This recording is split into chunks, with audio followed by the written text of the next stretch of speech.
In traditional data center related companies, and a lot of times people think first and foremost of the providers, the operators, like the colos, the wholesale, edge, modular, hyperscale. I want you to think beyond that, though. I want you to think of the enormous ecosystem. We identify 52 different kinds of businesses across technology, facilities, construction, real estate, sales, and marketing that sell to or partner with companies in the data center space. Hey there, it's Joshua Feinberg from DCSMI and the Data Center Go-to-Market podcast.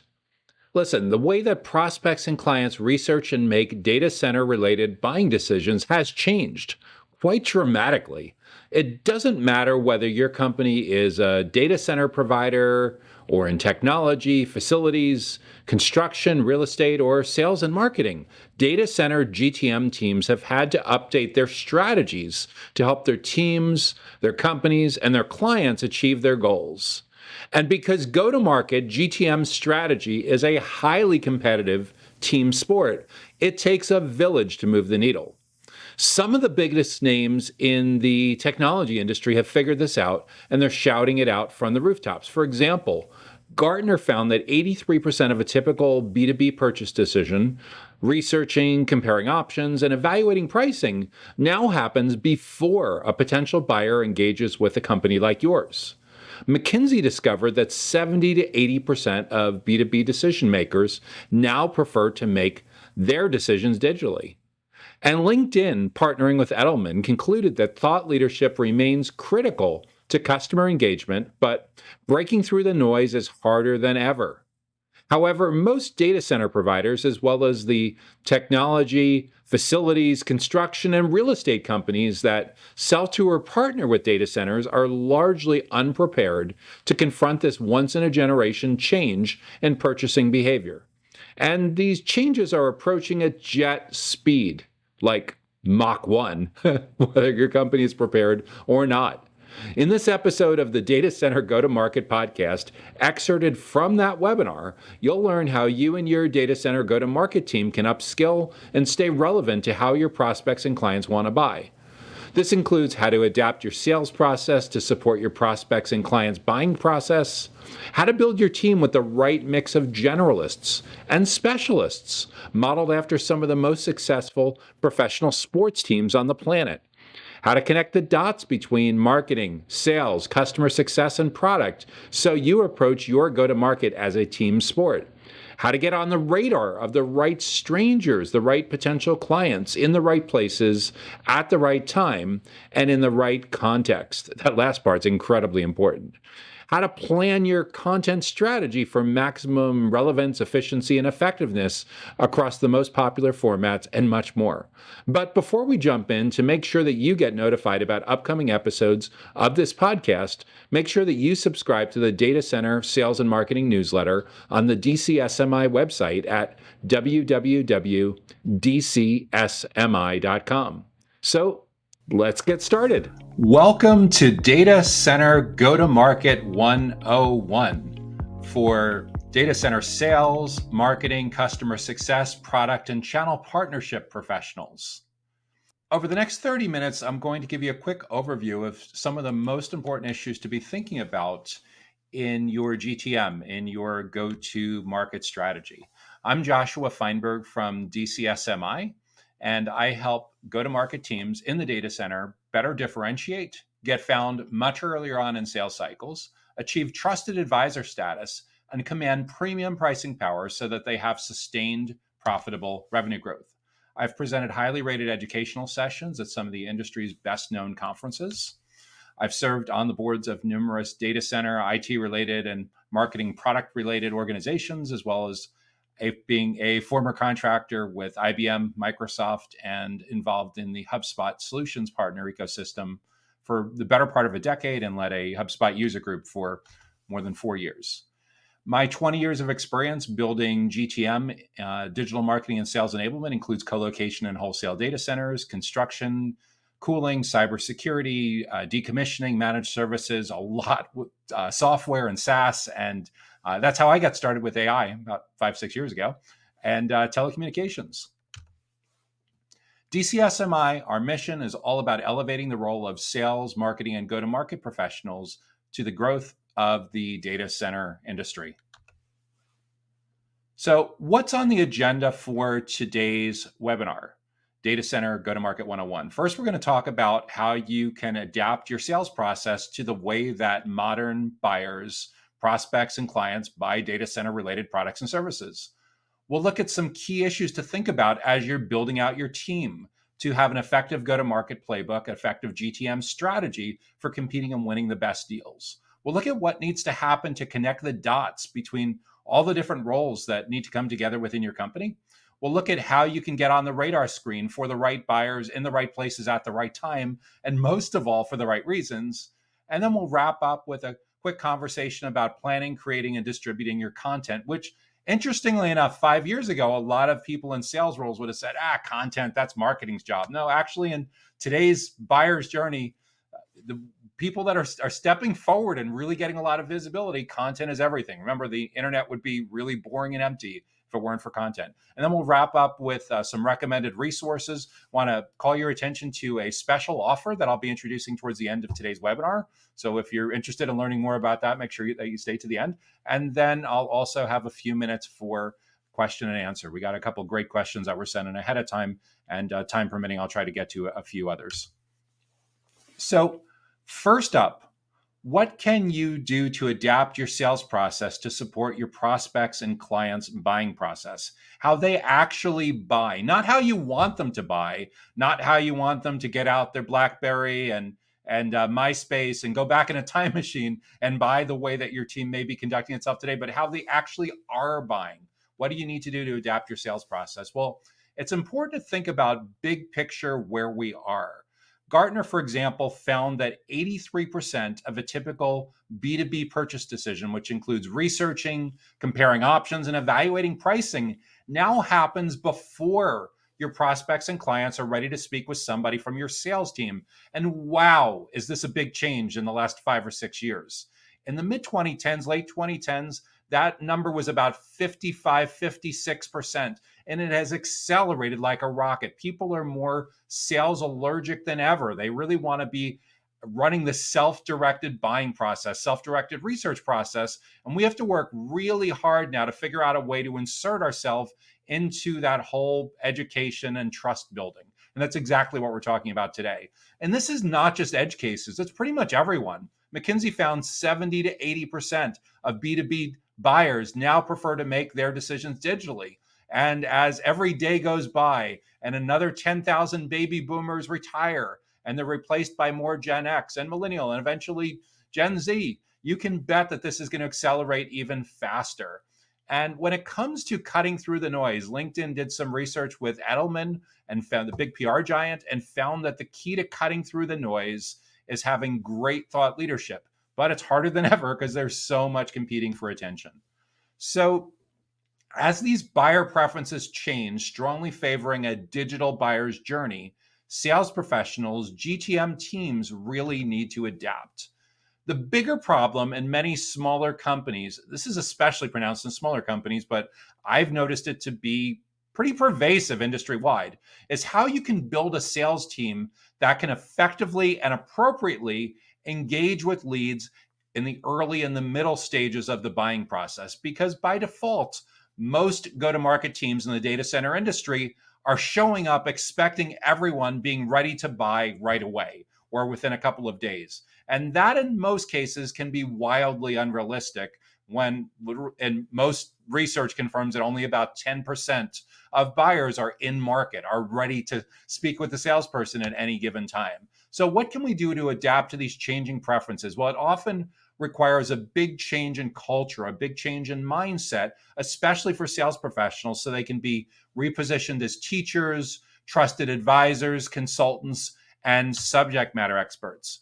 Most buyer personas, most prospects and clients that are a good fit for IT-related services, infrastructure, digital infrastructure, data center services, they want to engage with your company similar to how they engage with best-in-class business-to-consumer brands. So all the habits that they've gotten used to with the smartphone, the remote control that runs our lives, how they deal with Airbnb and how they watch Netflix and how they order from Instacart and Uber Eats. All of these things have permanently changed the way that people research and make their purchase decisions at work, not just in their personal lives. Think about how your own preferences have changed in recent months and years. And it's not a far stretch to realize that most of your prospects and clients probably aren't all that different from us. So think about what you need to do to establish and adapt your sales process in such a way that it supports how your prospects and clients want to buy today, not how you want them to buy, but how they actually want to buy. So, question for you in the chat pane. Let me know, how is your company doing with adapting to these changing preferences? Are you adapting well?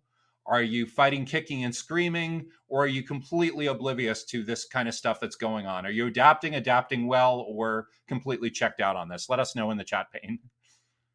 Next up, I want to speak with you briefly about what it takes to build a team to be relevant for Data Center Go-to-Market 101, the way your prospects and clients actually want to research and make these purchase decisions. And for the next couple of minutes, I'm going to use a baseball analogy, but if you're not located in the US or a country where baseball is wildly popular, you can easily think about a football match. Or if you're a football fan in the US, you can easily think about the 4 quarters of a game as opposed to the 9 innings of a baseball game. But I'd encourage you to think about building your team, your go-to-market team, with a mixture of generalists and specialists, modeling after some of the most successful professional sports teams on the planet. And again, for this analogy, I'm going to use baseball, but it can easily be extended to a lot of other professional sports. Like, for example, a Major League Baseball game typically runs 9 innings if it finishes on time or it's not rained out.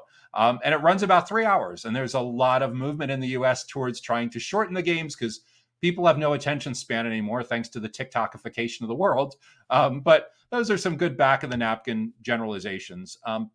But it doesn't matter what kind of professional sport it is. Sports in general have become way more number intensive, way more analytically driven. And in baseball, they call that sabermetrics. There was a popular book and movie that came out about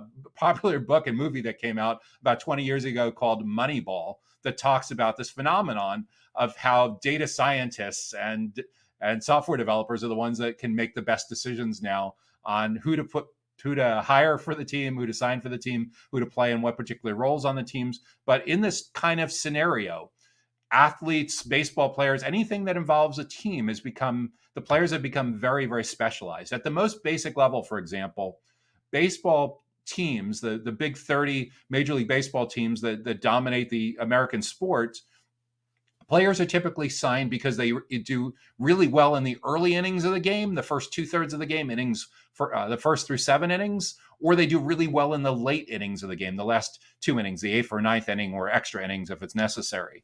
When most data center companies, especially smaller companies in the data center space, scale ups and startups, when they're constructing their roster, when they're recruiting their team for the various go-to-market roles, marketing, sales, CS, customer success, product, and channel partnerships, most of their investment is going to players who only work in the late innings. And this is a huge problem because your prospects are showing up for the first 7 innings. They're showing up for the first 2/3 of the game, the first 3 quarters of the game, and your company is nowhere to be found. So we need to make sure that we fix this, because despite the fact that they don't want to talk to us till they're 83% of the way done with the process, we need to figure out a way to get involved in that first 83% of the process. Otherwise, someone else is coaching them about what to look for and steering the purchase criteria. And without a doubt, it's not, if you're invisible and not showing up, the decks are not stacked in your company's favor. So we need to figure out a way to get back some degree of control, some degree of presence in this area. And from a practical standpoint, this hiring decision means that your company probably is not realistically resourced to compete in the first 60, 70, 80% of the buyer's journey when most of the purchase preferences are being formed. Imagine what would happen if a professional sports team, if a baseball team, put 90% of their payroll into players who only showed up at the end of the game and only had 10% of their payroll available for the players who played the first 2/3 or 3/4 of the game. Imagine they're drafting like college students or high school students or little leaguers to play at the highest level of professional sports. So Think about at the high at back in the napkin with all this, a poorly constructed roster can set your go-to-market team up to fail across marketing, sales, customer success, product, and channel. So think about what you need to do to balance it with a mixture of specialists and generalists. And again, learn from these examples of professional general managers, especially in baseball, but all sports in general, about the thought that they give to constructing their team to compete and win in today's marketplace, in today's journey. So think about what you need to do to build your team with the right mix of generalists and specialists, thinking about some of the most successful professional teams on the planet. So let me know in the chat pane if your team is ready for today or if it's playing a game from 5 or 10 years ago. I'd love to know. Next up, I want to talk to you briefly about some strategies to connect the dots across your go-to-market team between marketing, sales, customer success, CS, product, and channel partnerships. So you approach your go-to-market, your GTM, as a team sport. In traditional data center related companies, and this, a lot of times people think first and foremost of the providers, the operators, like the colos, the wholesale, edge, modular, hyperscale. I want you to think beyond that, though. I want you to think of the enormous ecosystem. We identify 52 different kinds of businesses across technology, facilities, construction, real estate, sales, and marketing that sell to or partner with companies in the data center space. But think about, regardless of the kind of company it is, marketing, sales, customer success, and product often live in 4 different teams, in 4 different silos. And when this happens, there can be a lot of friction, struggles to get along, a lot of infighting, fighting over who deserves credit, a lot of political maneuvering. And at the end of the day, this isn't just bad for establishing trust internally and developing a good culture. Your customers, your prospects figure this out also, because it results in a lousy customer experience, a CX. So instead, I want you to think about what can you do with your go-to-market team so everyone is always playing for the same team that's displayed on the front of their jerseys. It always says GTM with your company logo, go-to-market on the front of the team jerseys. It's only when they turn around and you see the back of the jerseys for their team that it reveals that they may be part of marketing or sales or customer success or product or channel partnerships. Because if your leadership team creates a toxic environment where nobody trusts anyone else, you have already lost. Everyone on your go-to-market team needs to be cheering for the same winning outcome. And a lot of this starts with trust. Look, the reality is, for being successful with your go-to-market in today's marketplace, it's all about educating and building trust. And in order for your GTM team to be able to get the marketplace to be receptive to their efforts to educate and build trust, they have to trust each other first. And that always starts from the top. So think about what you need to do to instill a strong culture of trust so your GTM team can go out and spread that trust and education and subject matter expertise and trusted advisorship out in the marketplace. So this is how you connect the dots between marketing, sales, customer success, product, channel, partnerships, so that you're actually approaching your go-to-market as a team sport. The Data Center Go-to-Market podcast is sponsored by DCSMI, elevating the role of sales, marketing, and go-to-market GTM professionals in the growth of the data center industry. To stay informed about upcoming episodes, make sure that you subscribe to the Data Center Sales and Marketing newsletter on the DCSMI website that can be found at www.dcsmi.com. Again, that URL is www.dcsmi.com.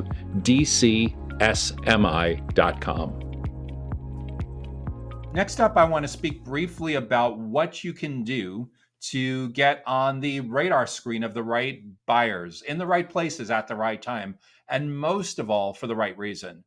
Because I'm connected with thousands of go-to-market professionals in the data center industry on LinkedIn. So I see all of the posts that you're making. I see all the posts that your company is making. And without a doubt, especially coming from the sales team, but to a certain degree with customer success and product and marketing, but this is predominantly something that needs to be fixed in sales first, is most of the content is very heavily weighted towards the absolute tail end of the decision-making process. Assuming that your prospects and customers are all ready to buy today or this week and aren't going to be turned off by your never-ending focus on asking them, are you ready to buy yet? What's it going to take to get you into this co-location space? Or what's it going to do to talk what's it going to take for us to get the commissioning or decommissioning or the liquid cooling deal signed this month? Nobody thinks like that. They think about their own problems. They think about their own challenges and what you can do to be a solution for all of that, what you can do to be seen as a trusted resource. So when it comes to getting on the screen, on the radar of the right strangers in the right places at the right time and in the right context, it's critical to think about the buyer's journey, the journey that they actually go through, not the journey that you would hope that they would go through, but what they actually go through. And the latest research from most industry experts confirms that there are now dozens of touch points that impact someone's research and decision-making process in between when they first start out and when they finally are ready to move forward. I think 28 was the most recent number, but that number continues to accelerate as we go through more self-directed research and decision-making processes. At a high level, think about 3 stages: awareness, consideration, and decision. Early on in the awareness stage, there's a problem, there's a challenge that they're trying to figure out the solution to. They don't even know what the solution is called yet. They just know that they have a goal they're trying to achieve or a symptom that they're trying to address. In the middle stage, they now have given their solution a name, and they're starting to weigh the different kinds of options at a vendor agnostic level. And it's only when they advance from consideration to decision stage where they're actually going to be open to looking at the kind of information that most of us share on LinkedIn, most of us put up on their website, where it's just really focused on a brochure. On this is what we do. These are the awards that we've won. These are the new people we hired. Those are all great for the 10% of people that you're working with that have progressed through awareness and consideration.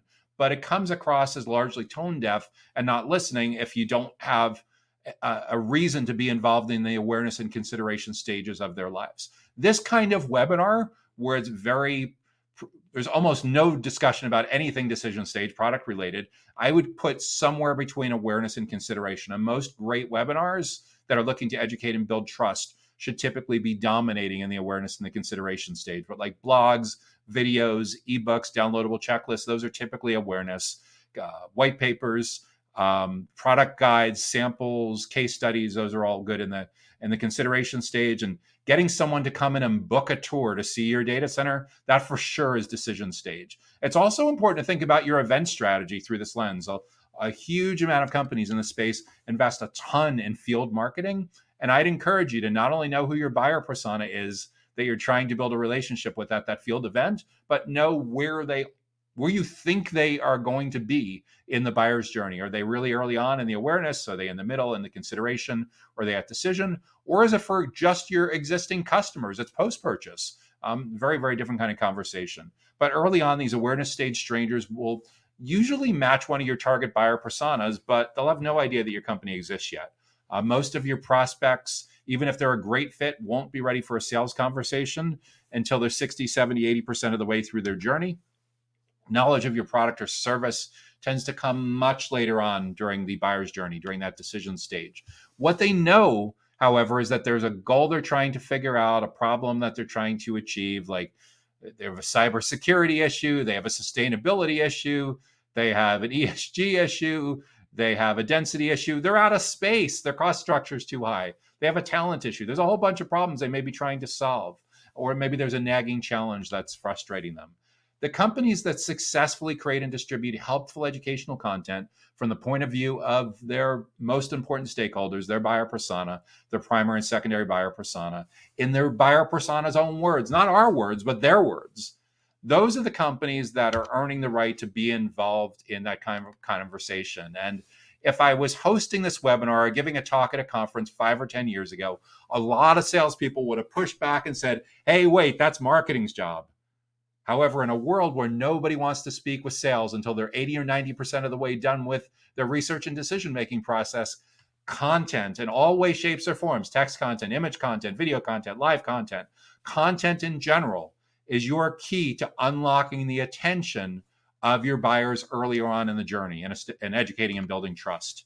So if you want to get on the radar screen of the right strangers in the right places at the right time and for the right reason, think about some of these strategies. So I would love to know, let me know in the chat pane if you are getting on the radar screen or if you are invisible on the radar screen. Let us know which one of those two resonates most with you. And the final area that I want to talk with you about today, before we talk a little bit about some recommended resources, is what you need to do with your data center go-to-market 101 approach to plan, create, and distribute your content in a way that helps you work as efficiently as possible. Because if we're talking about taking sales professionals, customer success professionals, product professionals, channel managers, channel enablers, and we're talking about trying to get them involved to a certain degree in content creation, we know there's only so many hours a week or so many hours a month that you're going to be involved. So what can we do to make the best use of that time? So I want you to think about how you can plan your content strategy for maximum relevance, efficiency, and effectiveness across the most popular formats. And for anyone that's been in digital infrastructure for more than a couple of years, it should come as no surprise just how big of a growth engine video has been, streaming video, in the last 5-10 years or so. Cisco predicted that 80% of consumer traffic would be video. I think we're well past that point now, because we're watching video everywhere. We're watching it on our phones, we're watching it on our TVs. Video is even going to come into the large language models pretty shortly, and it's there to a certain degree already. But we know video, long form, short form, intermediate form, live, on demand, and just how we consume video at home on our TVs is a huge issue. So when it comes to creating content for your GTM team to attract the right people in the right places at the right time and for the right reasons, I want you to think about the video last approach versus the video first approach. Last versus first. What does that mean? Well, the video last approach, 5, 10, 15 years ago, when I would work with a company in the data center space and they wanted to get involved in video, their first instinct was to go hire professional videographers at a huge budget. It would take weeks of planning and meticulous attention to detail. And heaven forbid, something changed along the way that required a tweak. Because once that was done, nobody was touching it because it was so painful. It was like how websites used to be designed 10, 15, 20 years ago. Once it was hidden under museum glass, nobody was touching it unless there was for years. So what ends up happening is the first time something changes with your product roadmap and product and channel and sales or your CSMs are talking with clients and there's an adjustment, all of a sudden the video's out of date, the website's out of date. So with the video last approach, it used to be very time consuming, very expensive, really complicated to create video content. And in this creative process, video production was the absolute last step. The only thing that came after that was releasing and promoting it. But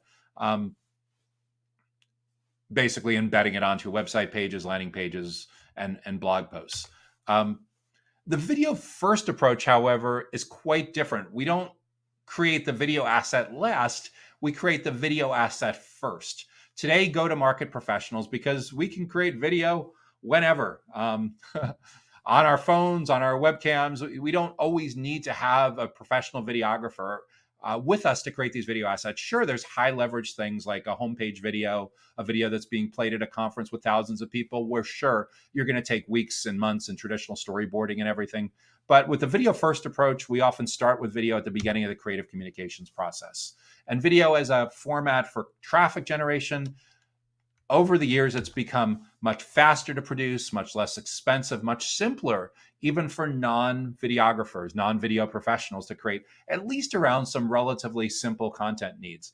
If it wasn't super simple, you wouldn't have companies like Zoom and Loom going crazy with their popularity of how it's democratized the creation of live video and short informal videos. So when it comes to working as efficiently as possible, think about this model of triple dipping. You know what double dipping is, right? We do something once and we get 2 results from a triple dipping. We create a video content asset first. We repurpose that video content into audio, like for a podcast. And then we repurpose that video again into text content for like a blog post or social post or email newsletter, all from a single video, often from a single session with a subject matter expert. So for people that say that they don't have time to get involved in the video creation process, 20 or 30 minutes once a month, once a quarter, may be all that it takes. For anyone that's bought into the value of seeing how go-to-market needs to evolve, I think most people within your company can find 30 minutes once a month or 30 minutes 4 times a year. So far we've talked about 5 strategies for adapting your go-to-market in the data center industry. We've talked about how to adapt your sales process, how to build your team with the right mix of generalists and specialists, what you can do to connect the dots, how you can get on the radar screen of the right buyers, how to plan, create, and distribute your content. Next up, I want to talk with you briefly about one more mindset shift and introduce you to some recommended resources. Because again, your prospects and your clients have fundamentally changed how they research and they purchase technology. We've talked about the data at length. Gartner, McKinsey, LinkedIn, they've all validated that this is going on. And we know that it's validated. We know that it's going on because we've changed fundamentally how we research and make our decisions. However, most data center industry firms are completely unprepared to confront this kind of once in a generation change in purchase behavior. And this presents a lot of problems. Many are still living in the past, spending a ton of time cold messaging people on LinkedIn, begging for 15-minute meetings to pitch their product or service. But your best prospects, it doesn't matter whether you're selling to CTOs, compliance managers, data analysts, hospitals, manufacturing companies, managed service providers, telecommunications. It doesn't matter. Your best prospects are spending all of their time and attention on their phones, on social, watching videos, on review websites, attending webinars like this, talking to Siri, Alexa, Cortana, ChatGPT, Copilot, listening to podcasts. That's where the attention is. So how do we get a place there? Because these changes are challenges, but they also can be big opportunities if you're able to position yourself as a subject matter expert, teacher, trusted advisor, or thought leader. That brings us to the end of our formal part of the agenda for today on Data Center Go-to-Market 101. But with that, I have time for a few questions. As I mentioned, a few were sent in ahead of time. I'll get to a few of those first. And then if time permitting, I'll see if we can take 1 or 2 additional questions before we wrap up. So the first question, and again, this came from when you signed up for today's webinar. You were asked, what is your biggest sales and marketing challenge? So I took the little over 150 responses, put them through the tool, the word cloud, to help us figure out what the most popular sentiment was, the biggest challenge that people are struggling with. And number 1 was time management. How do we deal effectively with time management when it comes to our go-to-market? So when it comes to approaching time management, the best advice is relentless focus on goals. It starts with a big picture business goal that you're trying to achieve. And that usually comes down from your CEO or your board, your investors. And it says something like, we need another 500,000 in revenue. We need another 5 million in revenue. We need another 50 million in revenue. And then you work backwards and translate into how many new clients, how many deals need to be closed to hit that revenue target by a certain date. There's a certain framework called SMART goals: specific, measurable, attainable, relevant, and time bound. So we need a specific number. We need to be able to measure it. It needs to be attainable relative to what we've done in the past. It needs to be relevant to the overall mission of the company, and we need a deadline to work backwards towards. So just setting a SMART goal alone can be a huge help to focusing efforts. Next, we need to prioritize who the buyer persona is that's most important to achieving that kind of goal. So we focus all of our education and trust building with the right people. And then from a tactical level, most companies at this stage in the technology industry will run on a combination of SMART goals and key performance indicators, KPIs, and OKRs, objectives and key results. What an OKR, objective and key result, usually is for most teams is you're giving them 3 things to focus on for the next calendar quarter, the next 90 days. So between setting SMART goals, between being aware of the key performance indicators you want to watch, have a strong understanding of your most important buyer persona, and understanding where you're going to focus in the next 3 months, that usually helps to address a lot of the time management issues that come up inevitably when people struggle with getting their go-to-market to work effectively.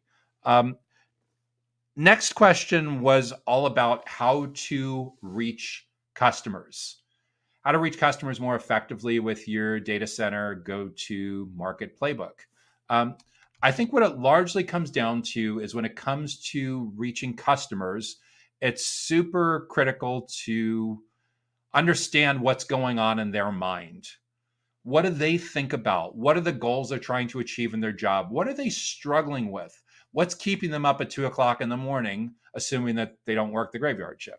Um, Understanding all of these things that are going on in their mind in their own words and the consensus around that is really, really critical if you want to be able to reach customers effectively. Because once you know the consensus, the biggest top 3, 4, 5 issues with your most important buyer persona, it becomes a lot easier to change your messaging with your outreach, to change your messaging with your exploratory process, your diagnostic process, with your product offerings, your channel offerings, whatever it is, to focus on what's top of mind for them. So I think the number one strategy for reaching customers more effectively is try to reach them where they are, not where you want them to be a couple of weeks or a couple of months down the road, but where they actually are now. So it's becoming very well aware that IT buyers in general have become way more cynical and jaded than ever.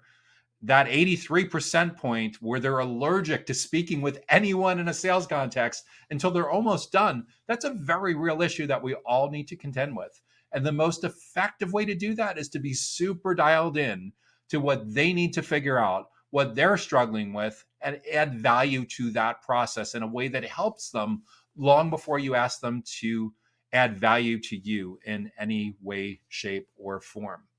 Let me see if we have any here that makes sense to pull up onto the live program. Let's see.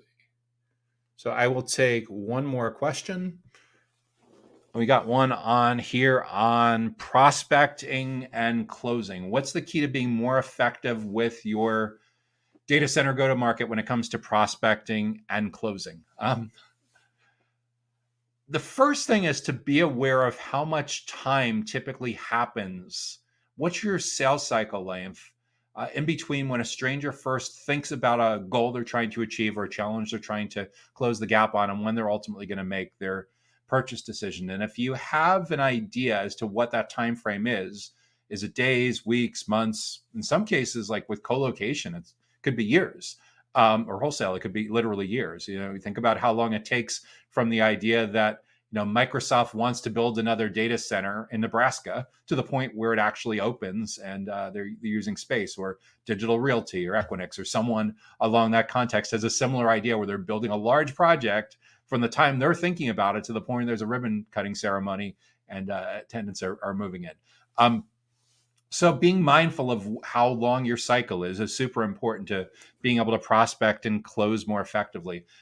But what's also super important is just keeping in mind that 83% of the research and decision making now happens before they're being willing to talk to anyone from your sales team. So we need to work extra hard to figure out a way to add value to their research and decision making process and comparing options in a way that we're seen as no longer just a vendor, no longer just sales, no longer just CS, but we're actually seen as teachers, trusted advisors, professors, consultants, subject matter experts. And I know people in the data center industry that have been knocking this out of the park for 5 or 10 years.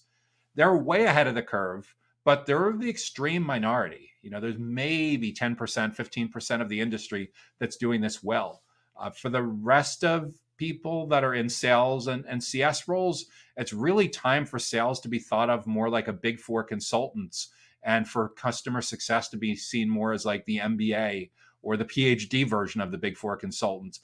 The sooner your prospects and customers see you like that, the easier it is for you to be able to reinvent yourself for the modern buyer's journey in a way that assures your relevance and long-term value to your buyer personas. So with that, I'm thrilled that you were able to join us today for Go-to-Market 101 for data center professionals. We've been talking about how sales, marketing, customer success, product, and channel partnership professionals can more effectively grow their businesses in today's modern buyer's journey. I'm Joshua Feinberg from DCSMI. I wish you great success in using your go-to-market as a very effective growth engine for scaling your business. And just like the mission of DCSMI, we're all about elevating the role of sales, marketing, and GTM professionals in the growth of the data center industry.